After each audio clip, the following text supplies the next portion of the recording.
Meteorologist Chad Merrill with your full 7-day forecast.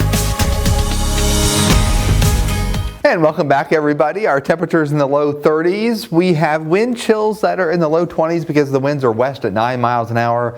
Sunsets 5:17, so about 3 minutes. And because the sun is still up in the evening here at White Sulphur Springs, it's all dry. Disregard what this says. We're not going to have any slippery driveways and parking lots tonight, but we are all quiet on the radar scan and across the area roadways. Here's our next weather maker, folks. It's a cold front across the upper Mississippi Valley. It's moisture starved, and as it moves east, it will bring a light dusting of snow on Thursday morning, but we have some sun and high clouds to get through tomorrow. The high clouds out ahead of this cold front across Indianapolis and Chicago, where temperatures are right around 38 degrees. So on our water vapor, this really tells a tale of what's going on. The first weather system moves through on Thursday. So tomorrow we have sun through high clouds, a dusting on Thursday morning. Here's our next weather maker. It's a Pacific storm, so it's off the coast of California, and that will push east and bring us a little bit of rain, a little bit of snow, and a little bit of sleet.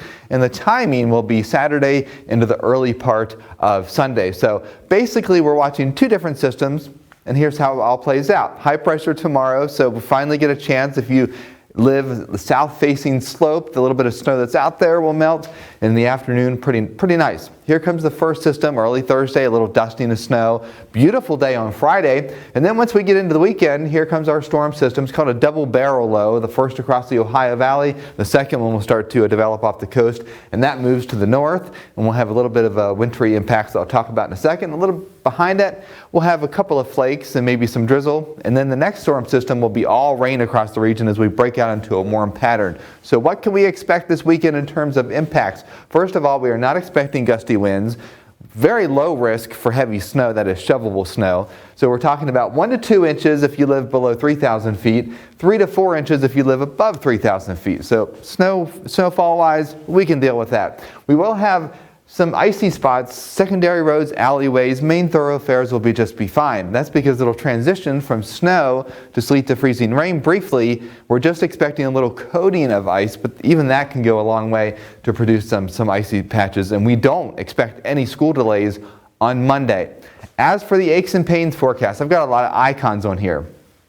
First of all, we have the frown icon from the storm system that will come in Wednesday night, Thursday morning.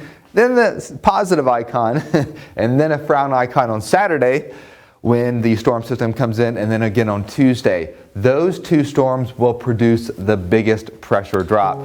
So here's a 7-day forecast. 40 degrees on Wednesday, Thursday's high 32 degrees, 38 on Friday, so not a bad end to the week. There's that snow to freezing rain to sleet to rain. Actually, well, all changed to rain, then spotty drizzle on Sunday, seasonable on Monday, and then back to rain on Tuesday.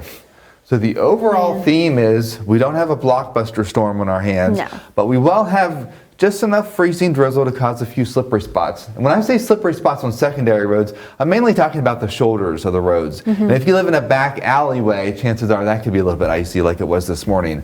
So you don't need to run and get milk and bread and stock up for 5 days for the storm. It's just a storm that has just a combination of all the different precip types. But so just keep that in mind. And if you do have salt, maybe salt your driveway on Saturday before it starts. But you won't need a plow. That's good to know, because freezing rain, actually, I think freezing rain is worse than snow itself. It is, because you don't have traction. No traction. On an icy road. It's just gross. But oh well. Maybe you'll get your blockbuster next week. Now we have more news coming up after this.